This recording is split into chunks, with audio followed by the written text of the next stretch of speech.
Olá, meus queridos. Hoje vamos fazer, senhores, a nossa live. Nós estamos vivendo esse momento aí atípico, né? Mas nós temos que nos reinventar e nós temos aqui exatamente que dar prosseguimento na programação. Portanto, hoje, queridos, nós vamos trabalhar exatamente, dando continuidade na programação, a Revolução Russa, que é uma temática, né, que é um objeto de conhecimento, sem dúvida nenhuma, de grande importância, e nós vamos aproveitar essa live aí para fazermos várias reflexões sobre essa revolução que marcou aí a primeira metade do século XX, ok? Vamos trabalhar hoje a Revolução Russa ou Revolução Bolchevique. Bom, primeiramente, atente que dentro desse objeto de conhecimento, nós vamos exatamente trabalhar com a habilidade 13, né? A habilidade 13 da programação, ela fala exatamente sobre os movimentos sociais, né? E exatamente as relações desses movimentos sociais com o processo de disputa e ruptura do poder, tá ok? É muito importante, queridos, nós entendermos e nós fazermos algumas reflexões iniciais quando se trabalha a questão da Revolução Russa, da Revolução Bolchevique. Primeiramente, senhores, entendam uma coisa que é fundamental. É fundamental que você perceba que a Revolução Bolchevique ela vai ser uma revolução onde se tem o costume exatamente de fazer a associação da Revolução Bolchevique como sendo uma revolução marxista. Agora, claro que você tem que ter muito cuidado nesse momento.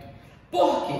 Porque se você for fazer uma reflexão sobre o próprio Manifesto Comunista, que vai ser uma das principais obras do Marx, você vai perceber que o Marx, naquele momento, ele pensa numa revolução socialista, mas essa revolução socialista, na concepção do Marx, era uma revolução que ela iria acontecer na Europa Ocidental. Essa revolução socialista, a princípio, ela não foi pensada pelo Marx como uma revolução que pudesse acontecer na Rússia. O Marx, pelo menos em um primeiro momento, ele não via a Rússia com um potencial revolucionário. Ele não via que a Rússia apresentava as condições necessárias para a revolução do proletariado como ele imaginava. Mas por que será, professor, que na concepção do Marx, pelo menos inicialmente, essa revolução socialista ela não aconteceria na Rússia, e sim ela aconteceria no Ocidente? Por quê? Ora, porque a Rússia para o Marx não agregava as condições. Primeiro, a Rússia ainda era, assim, naquele momento exatamente, um país onde prevalecia uma mão de obra servil. Você não tinha na Rússia ainda, digamos, a formação de uma classe operária atuante, tá? Um outro fator importante que vai levar o Marx a formar essa ideia, né, a ter essa concepção de que a Rússia seria o local onde essa revolução socialista ela não aconteceria, onde essa Rússia ela não teria esse potencial revolucionário, é o fato de que a Rússia ainda apresentava-se, senhores, muito atrasado no desenvolvimento do capitalismo. Se tu for comparar, né, a Rússia com a Inglaterra, por exemplo, e a França, a Rússia ficava muito aquém, a Rússia ficava muito atrás do desenvolvimento dessa industrialização, do desenvolvimento desse capitalismo. E aí nós precisamos entender uma coisa, que a proposta do Karl Marx era uma proposta, assim, de revolução do proletariado, de implementação do socialismo, para que depois pudesse ocorrer uma evolução para o comunismo. Só que o Marx, ele pensava nisso tudo, onde a princípio deveria ocorrer o quê? A princípio deveria ocorrer, primeiramente, uma evolução do capitalismo. O Marx, ele pensava em atingir o comunismo, mas esse comunismo ele não ocorreria, esse comunismo ele não seria atingido instantaneamente. Para Karl Marx, esse comunismo ele seria atingido sim, mas para que isso acontecesse, várias etapas precisavam ser cumpridas. Bom, primeiro para o Marx deveria ocorrer uma revolução burguesa. Primeiro, para o Karl Marx, deveria acontecer a consolidação do capitalismo, a evolução do capitalismo. Então, no momento em que esse capitalismo atingisse o auge do seu desenvolvimento, o auge da sua consolidação, ele também atingiria o auge das suas contradições. Perfeito? O auge das suas contradições. Aí sim, nesse momento deveria acontecer a revolução do operário, a tomada do poder, a implementação do socialismo, para que depois, então, a sociedade poderia evoluir para o que o Marx considerava como o apogeu, a maioridade do desenvolvimento humano, que seria o comunismo. Então entenda que na reflexão que Marx fazia sobre a Rússia naquele momento, lembrando sempre que quando ocorre a Revolução Russa, Marx já havia morrido, perfeito? Mas ele vai refletir sobre a Rússia antes da Revolução. Ele não pensava essa revolução para a Rússia, ele pensava essa revolução para a França, talvez até na Inglaterra, que eram exatamente regiões na Europa Ocidental, onde você tinha um potencial revolucionário exatamente pela questão do próprio desenvolvimento industrial e do próprio processo de desenvolvimento e consolidação do capitalismo. Tá? À medida em que o tempo foi passando, à medida em que foram ocorrendo novos desdobramentos, é que Marx ele vai começar a enxergar na Rússia um potencial revolucionário.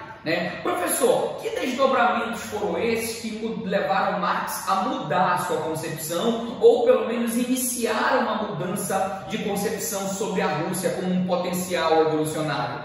Ora, um dos fatores, meus queridos, vai ser exatamente o início de uma tentativa de abolição da servidão na Rússia, principalmente após a Guerra da Crimeia. Você percebe que após a Guerra da Crimeia, a Rússia ela sai arrasada, certo? Então começa a se pensar no fim da servidão, na abolição da servidão, o que vai levar o Marx a começar a rever o seu conceito, o seu pensamento sobre a Rússia como uma região que não tinha potencial revolucionário.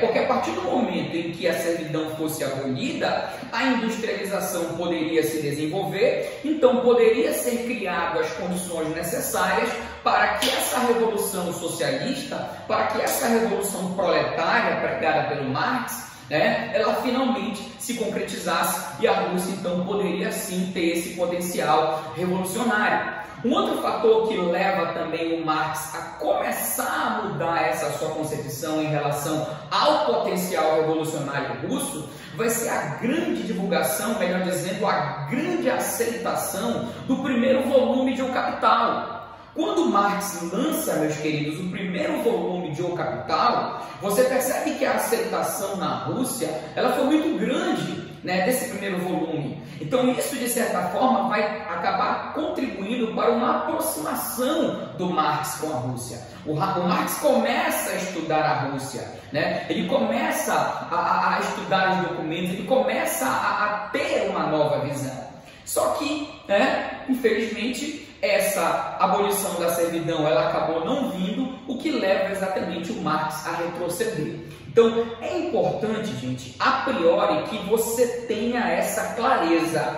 Falou em Revolução Russa, todo mundo pensa em marxismo. Só que o próprio Marx, ele não imaginava, ele não via na Rússia uma região com potencial revolucionário, com potencial para uma revolução socialista. Ele imaginava que essa revolução socialista ela iria acontecer onde?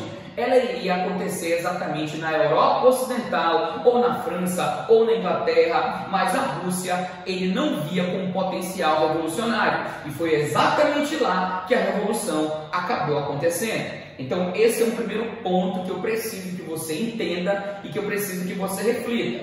Um segundo ponto muito importante, meus queridos, que você precisa refletir, o segundo ponto muito importante que você precisa refletir é exatamente, gente, que a Revolução Russa, como se materializa como um grande movimento social, certo?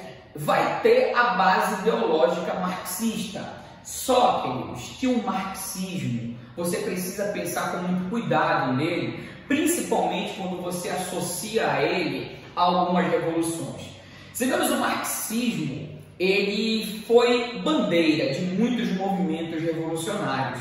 Só que esse marxismo, a sua verdadeira essência, nunca foi colocado em prática. O que nós vamos ter aí no meio desses grandes movimentos revolucionários que vão erguer a bandeira do marxismo, eu não falo só na Rússia, não. Eu falo de outras revoluções, que você vai ter exatamente a Revolução Chinesa, você vai ter também, não no início, mas já no decorrer do processo histórico, você vai ter a Revolução Cubana também, que depois vai acabar erguendo essa bandeira do marxismo. Só que tu tens que entender que essa ideologia marxista, ela não se concretiza de fato e de verdade. A essência do marxismo foi muito desvirtuada ao longo do tempo.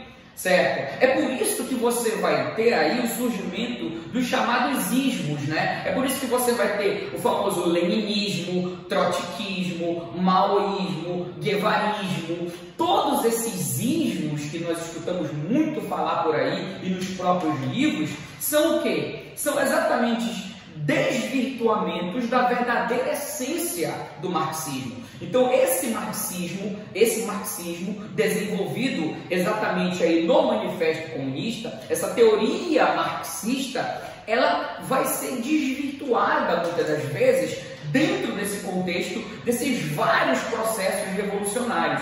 E eu não estou me referindo somente à Rússia, eu estou me referindo a vários outros processos revolucionários que ergueram a bandeira do marxismo, mas você vai perceber que, na verdade, esses ideais marxistas, eles acabaram sendo desvirtuados, a sua verdadeira essência acabou sendo perdida, ok? Então essa é uma outra reflexão muito importante. Uma terceira reflexão, queridos, que nós precisamos fazer é exatamente em relação à palavra movimentos sociais que aparece nessa tua habilidade 13. Entenda os movimentos sociais. De onde eles vêm? Qual a origem dos movimentos sociais? Primeiro perceba que as sociedades, elas são compostas muitas vezes por grupos diversos, Grupos onde você tem alguns que são privilegiados e alguns que são preteridos. E muitas vezes essas desigualdades que acontecem dentro das mais variadas sociedades, elas são desigualdades que são, na verdade, garantidas pelo próprio Estado. O próprio Estado acaba, na verdade, beneficiando, privilegiando uns, certo? E desmerecendo e excluindo outros. Então é exatamente nesse contexto de desigualdades, é exatamente nesse contexto de privilegiamento de uns e de exclusão e preterimento de outros que acabam ocorrendo esses movimentos sociais. Então os movimentos sociais, eles acabam surgindo como ferramentas de pressão ao Estado, certo? Onde esse Estado, ele é pressionado, perfeito, a tomar medidas. Tá? Detalhe importante desses movimentos sociais que se estenderam aí ao longo do processo histórico, seja na Europa, seja na América, o detalhe importante é que esses movimentos sociais, gente, eles vão apresentar uma diversidade muito grande, eles vão apresentar um caráter heterogêneo muito grande. Por quê? Porque esses movimentos sociais, eles vão ser compostos por diferentes grupos, que muitas vezes apresentavam diferentes interesses. Esses movimentos sociais, gente, muitos deles vão apresentar diferentes objetivos, diferentes composições sociais, correto? Não devemos entender os movimentos sociais apenas dentro de uma reflexão homogênea, Não devemos entender esses movimentos sociais como unificados, como harmoniosos, mas sim compreender toda a sua complexidade, tá? E não foi diferente com a Revolução Russa.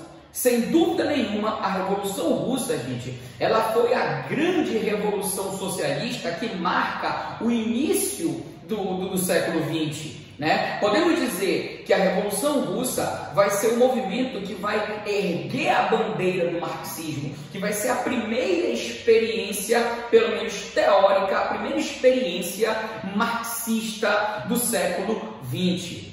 Isso é muito importante você saber, é muito importante você refletir sobre isso, tá? Lembrando também um detalhe muito importante aí, galera, que muitas vezes nós acabamos passando despercebido. Preste bastante atenção. A Revolução Russa, ela entra para a história como uma revolução que uma revolução socialista, mas ela não foi a primeira experiência, tá? Ela realmente não foi. Ela entra para a história por causa da sua proporção. Por causa da sua magnitude, ela entra para a história como a primeira revolução socialista da história por causa exatamente do seu alcance. Mas nós vamos perceber que antes da Revolução Russa eclodir na primeira metade do século XX, em 1917, você tem aí um outro movimento que vai acontecer em 1870 ou 1871, que foi a Comuna de Paris.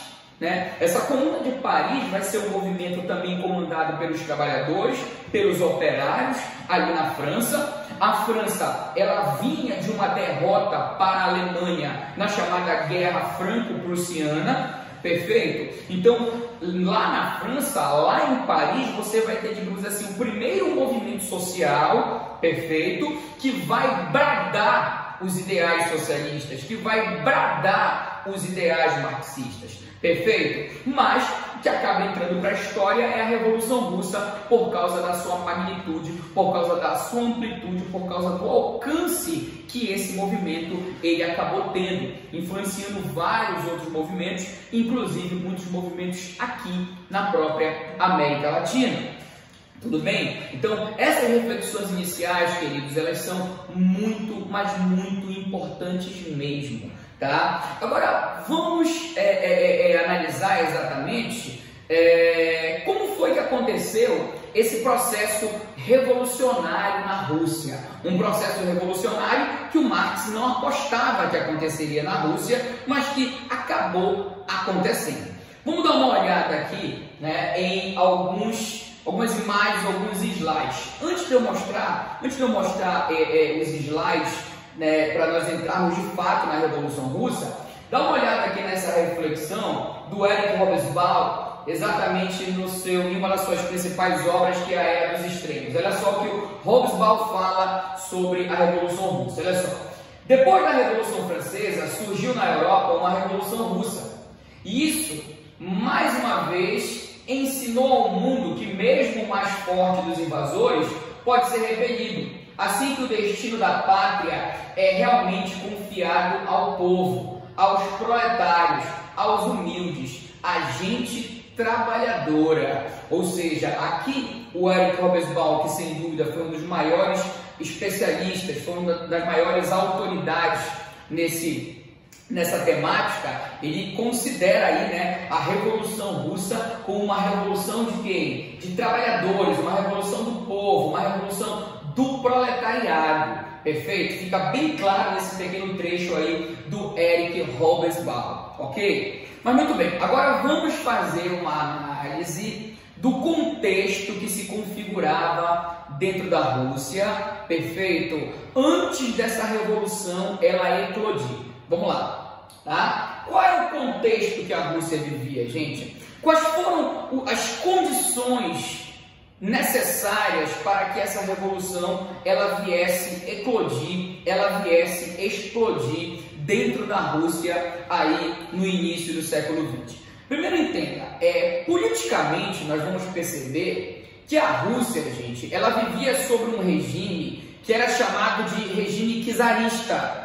Era um regime comandado por um homem chamado Nicolau, o Nicolau II. O Nicolau II ele era da dinastia Romanov, e o Nicolau II, gente, ele era o líder máximo da Rússia, Ele governava a Rússia como se fosse uma espécie de imperador. O Nicolau II, ele governava a Rússia e ele garantia na Rússia a configuração de uma sociedade muito desigual, onde, de um lado, o czar Nicolau II, ele garantia os privilégios de uma nobreza russa, juntamente com uma igreja ortodoxa, essa nobreza russa e essa igreja ortodoxa, eles tinham todos os seus privilégios garantidos pelo czar, né? Viviam em banquetes, viviam em festas, perfeito? E do outro lado, você tinha uma grande maioria da população composta por camponeses, operários e soldados que viviam na mais absoluta miséria, certo? E aí, então, tu podes refletir exatamente do que eu falei logo no início sobre a questão dos movimentos sociais. Como é que os movimentos sociais se configuram? Por que a habilidade 13 pede para você refletir sobre os movimentos sociais?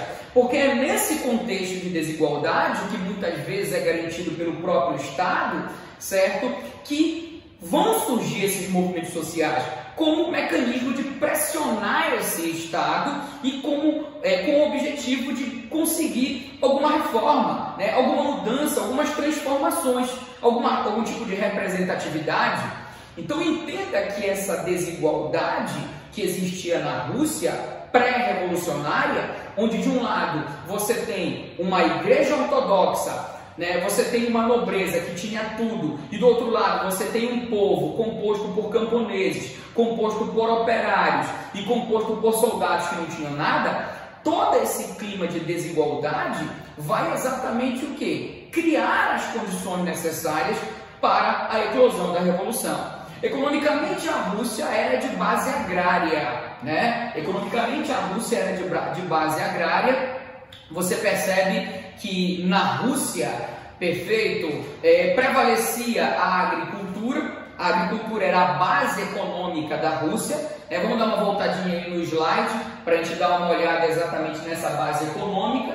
Perfeito? O país vivia em uma situação próxima ao feudalismo, ou seja, em pleno início do século XX, enquanto outras nações europeias, como a Inglaterra e a França, viviam na plenitude da sua industrialização e da sua urbanização, a Rússia ainda mantinha uma estrutura, digamos que semi-feudal, de base agrária, com uma indústria incipiente, com uma burguesia frágil, né, ainda em processo de formação, né?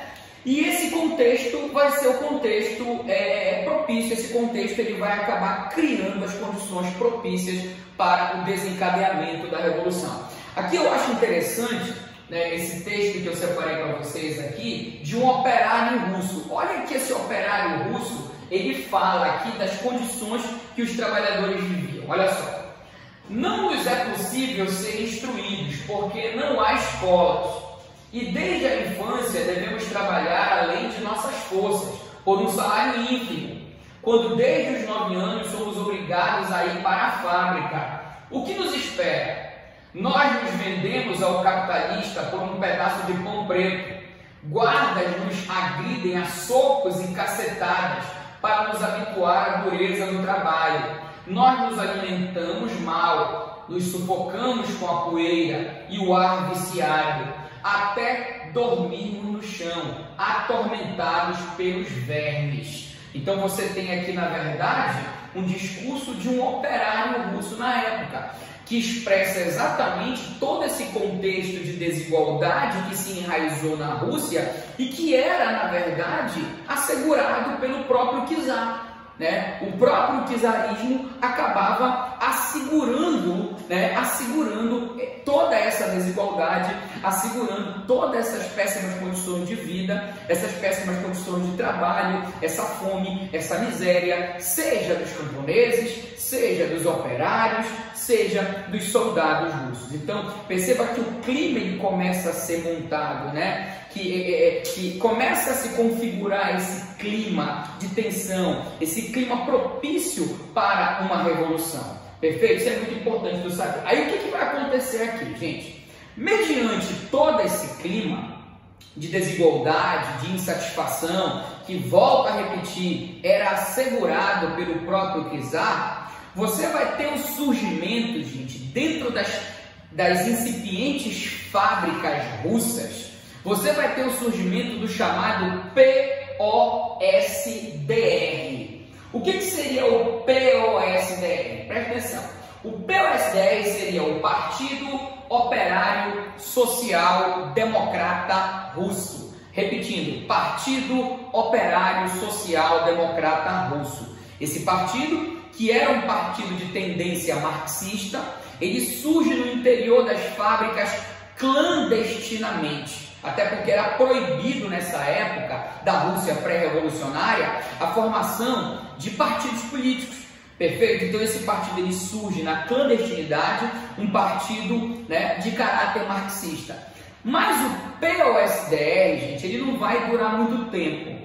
Por que ele não vai durar muito tempo? Porque ele vai logo se dividir em dois grupos, tá? Esse POSDR ele vai se dividir em dois grupos, ok? Vai surgir de um lado os chamados mencheviques, comandados pelo Martov, e do outro lado você vai ter o surgimento dos bolcheviques, comandados pelo Lenin. Os mencheviques eram a minoria, os bolcheviques eram a maioria. Mas será que era somente essa a diferença entre mencheviques e bolcheviques? Será que devemos entender a diferenciação entre esses dois grupos de uma forma tão simplista? Claro que não. Você percebe que o principal fator que leva esse racha no POSDR e no surgimento desses dois grupos aí, os mencheviques e os bolcheviques, tá? O principal ponto de divergência deles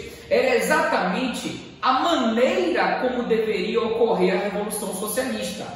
Só tinha uma coisa que esses dois grupos concordavam, uma coisa: o czar precisava ser derrubado, o czarismo precisava cair.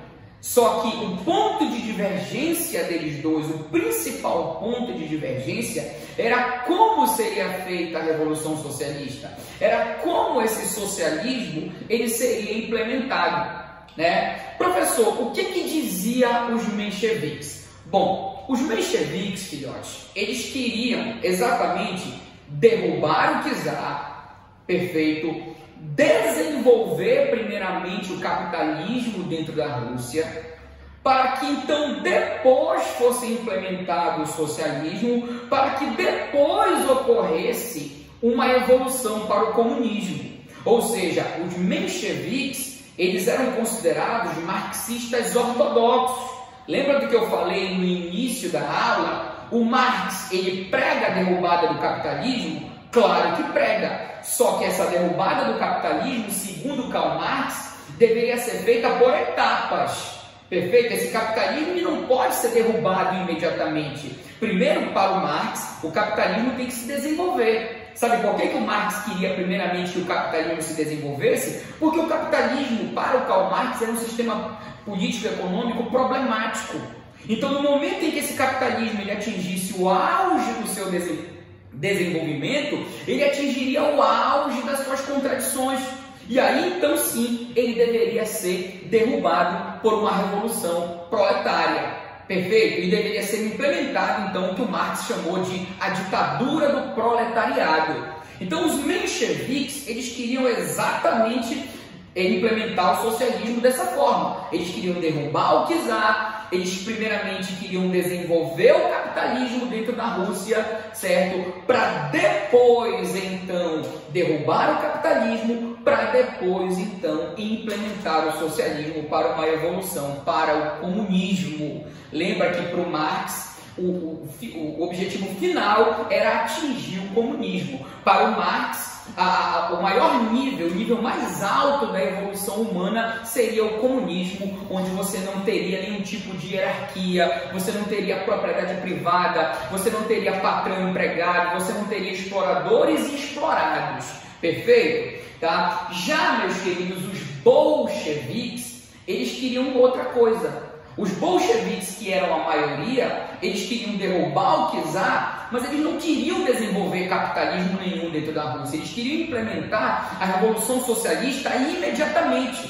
Eles queriam implementar o socialismo imediatamente, ok? Eles queriam queimar uma etapa, percebes? Então, esse era o principal ponto de divergência entre os mencheviques e os bolcheviques. Por isso que dizem que os mencheviques, eles eram marxistas ortodoxos e os bolcheviques eram marxistas heterodoxos. Perfeito? Então, esse ponto aí é que vai fazer né? Esse ponto aí de como o socialismo seria implementado é o que vai fazer ocorrer exatamente esse racha no POSDR e vai dar origem a esses dois grupos aqui que vão antagonizar ideologicamente e que vão protagonizar, na verdade, a revolução. Beleza? Vamos ver aqui então o outro slide, né? Que fala sobre os sovietes. Olha só, eu queria discutir com vocês a questão dos sovietes, porque tem muita gente que se equivoca em relação à questão dos sovietes. Preste atenção, quem eram os sovietes? Queridos, os sovietes, entenda, eles foram um fenômeno das ruas. Os sovietes, eles eram conselhos de trabalhadores, eles eram conselhos de trabalhadores que se reuniam sem uma data certa, sem um local certo, sem um horário certo. Eles se reuniam pelas esquinas, pelas praças, eles se reuniam, gente, nas ruas, exatamente para criticar o governo czarista, para criticar a ordem vigente. Esses conselhos, senhores, de trabalhadores, eles eram compostos exatamente por quem? Por camponeses, por operários, por soldados, né, que viviam em péssimas condições na Rússia. Então, eles se reuniam de vez em quando para criticar a ordem vigente. E acreditem, os soviéticos, senhores, os sovietes, eles vão ser exatamente a principal válvula, né? Os sovietes vão ser o principal combustível que futuramente vai fazer a eclosão, que vai contribuir para a explosão dessa revolução. Dá uma olhada aí. Conselhos formados pelos operários, camponeses e soldados, com o objetivo de se fazer reivindicações econômicas e políticas. Foram os sovietes os responsáveis pela deflagração do movimento. Então, os sovietes, eles eram o quê? Conselhos que se reuniam esporadicamente para criticar, para questionar a ordem vigente. Qual era a ordem vigente? O czarismo. Perfeito? Olha aí, todo o poder aos sovietes. Olha aí, soviete significa assembleia, né? Reunião, conselho. Tratava-se de uma reunião de pessoas do povo para decidir alguma questão importante. Os sovietes não foram criados pelo governo, nem pelos partidos ou sindicatos. Nasceram da criatividade do povo trabalhador russo. Tá? Então não esqueça disso, os sovietes não foram criados pelos conselhos ou pelos sindicatos. Os sovietes é um fenômeno das ruas, ele surgiu do povo, ele surgiu no seio do povo russo, tão oprimido e explorado pelo modelo czarista. Isso é importantíssimo, você não pode esquecer, beleza? Aí o que acontece aqui, meus queridos? A situação na Rússia, como eu falei para os senhores, era de desigualdade, era de insatisfação, onde você tem de um lado uma elite que possuía todos os privilégios em suas mãos e do outro lado você tem exatamente a maioria da população marginalizada, esfomeada, desempregada e maltratada. Perfeito? O czar, gente, à medida em que o tempo passava, ele ia piorando a sua situação. A situação contra o czar ela ia ficando cada vez pior, mediante alguns acontecimentos. Podemos citar, inclusive, um acontecimento que vai piorar muito a situação do czar dentro da Rússia, que vai ser exatamente o quê? A famosa Guerra Russo-Japonesa.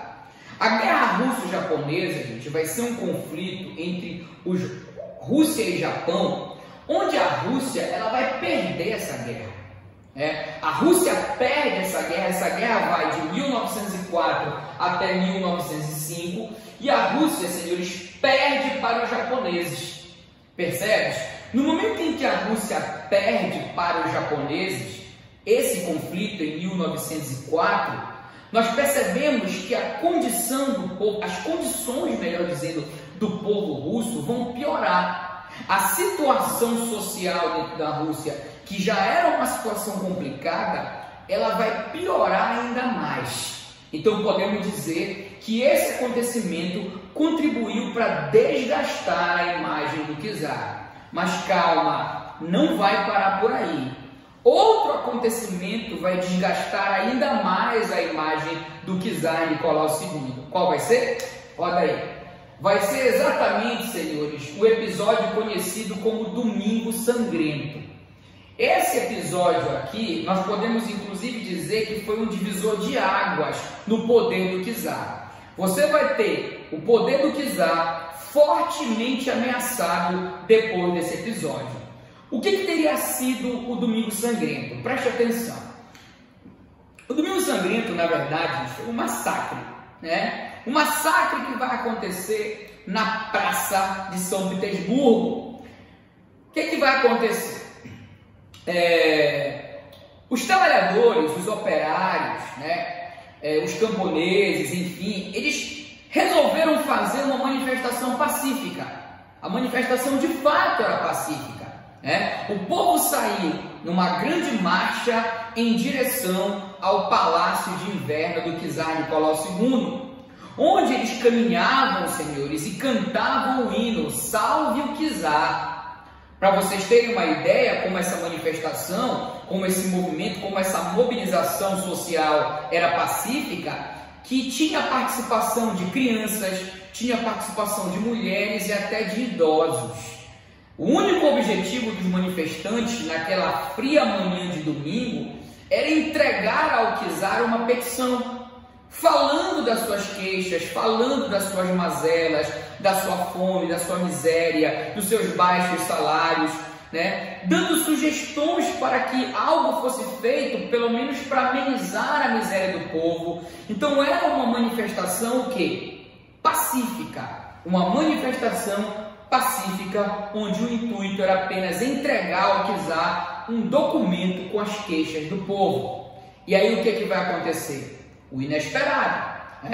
Quando os manifestantes aproximavam-se do Palácio de Inverno, simplesmente a Guarda czarista, não se sabe até hoje se a mando ou não do czar, essa guarda czarista, ela vai abrir fogo contra os manifestantes. Muitas pessoas vão ser fuziladas em plena praça. Foi um verdadeiro derramamento de sangue. As pessoas desarmadas foram alvejadas por vários tiros disparados pelos guardas do czar. Gente, esse episódio ele pegou muito mal para o czar. Esse episódio ele vai desgastar muito a imagem do czar Nicolau II. O Domingo Sangrento ele vai acabar desencadeando uma onda de manifestações que vai explodir nos 4 cantos da Rússia. Inclusive até os marinheiros que estavam ancorados no navio chamado de Encouraçado Potemkin vão se manifestar em repúdio a ação, que foi o massacre que ocorreu na Praça de São Petersburgo dos manifestantes.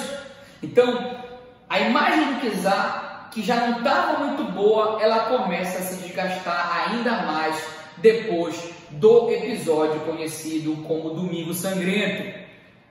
Um outro fator, queridos, observem aqui na imagem, um outro fator que vai contribuir muito para que o czar ele se desgaste ainda mais, pode trocar a imagem, tá? Vai ser exatamente o que? A Primeira Guerra.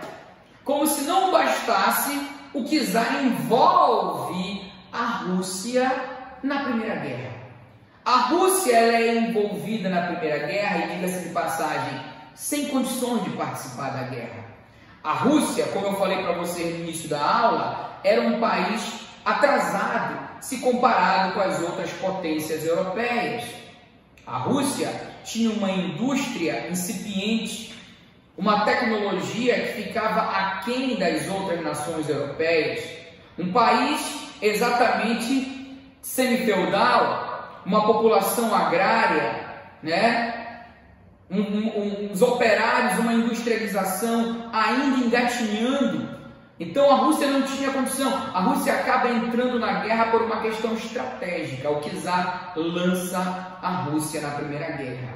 A Rússia, senhores, vai lutar na Primeira Guerra na frente oriental contra a Alemanha. E acreditem, a Rússia vai ser massacrada. Os 3 primeiros anos da guerra, de 1914 até 1917, foi um verdadeiro massacre. A Rússia não tinha a menor condição de enfrentar a Alemanha. Para você ter uma ideia, o despreparo da Rússia na Primeira Guerra era tamanho que muitas vezes os soldados russos iam para o campo de batalha descalços, porque não tinham nem botas para calçar. Perfeito? E aí eu pergunto para os senhores, o que aconteceu? A situação melhorou ou piorou dentro da Rússia? Hein? A resposta é muito simples. É claro que piorou. A situação que já estava muito ruim, agora ela ficou insuportável com a participação da Rússia na Primeira Guerra Mundial. Então vamos enumerar os fatores que levaram o completo e total desgaste do czar, que vai ocasionar exatamente a sua própria queda. Vamos lá? Primeiro fator, você vai ter a derrota da Rússia para o Japão, na chamada Guerra Russo-Japonesa em 1904. Depois tu vai ter um segundo episódio que desgasta ainda mais o czar, que foi exatamente o Domingo Sangrento. O czar, ele vai exatamente promover um massacre diante de uma manifestação pacífica dos trabalhadores. E o terceiro fator que desgasta de vez a imagem do czar, vai ser exatamente a entrada da Rússia na guerra. Uma guerra que a Rússia não tinha condições de participar. Uma guerra que a Rússia não tinha condições de bancar. A partir do momento em que a Rússia entra nessa guerra, a situação piora muito. E aí, a situação do próprio czar vai ficar insustentável. E ele vai cair. Ele vai ser derrubado. Em fevereiro de 1917, vai acontecer o primeiro momento da Revolução. O momento em que esse czar é derrubado. E aí, gente, entra a pergunta que eu vou deixar no ar, porque nosso tempo está esgotando. Entra a pergunta: quem vai derrubar o czar em fevereiro de 1917? Os mencheviques, que queriam derrubar o czar e implementar o socialismo na Rússia a longo prazo, ou os bolcheviques, que queriam derrubar o czar e queriam implementar o socialismo imediatamente? Quem vai derrubar o czar em fevereiro de 1917, dando início ao processo revolucionário? É isso que nós vamos falar, é isso que nós vamos saber em uma próxima oportunidade, meus queridos. Beleza?